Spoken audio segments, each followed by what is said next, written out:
Glory to God. உங்கள் பலவீனங்களை சொல்லி குத்தி காட்டி உங்கள் மனசை காயப்படுத்தி பேசுகிறாங்களா? புறான்னு நினச்சி நம்ம கையில் வச்சுருப்போம்.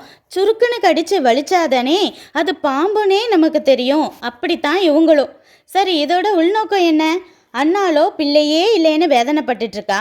அவளுக்கு இஸ்ரவேலிலே மிகப்பெரிய தீர்க்கதரிசி சாமுவேலை பிள்ளையா கொடுக்கணுங்கிறது தான் தேவ திட்டம். இது பிசாசுக்கு தெரியும், அண்ணாளுக்கோ தெரியாது.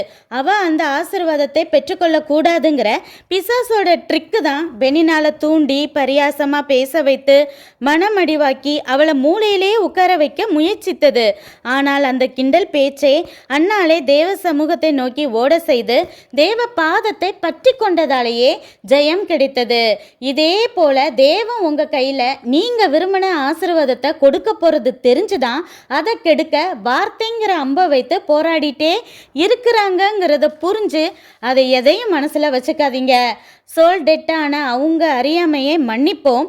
ஆனால் பரியாசக்காரர் உட்கார்ற இடத்துல கூட நாம் உட்காராதபடி எச்சரிக்கையாக இருப்போம்.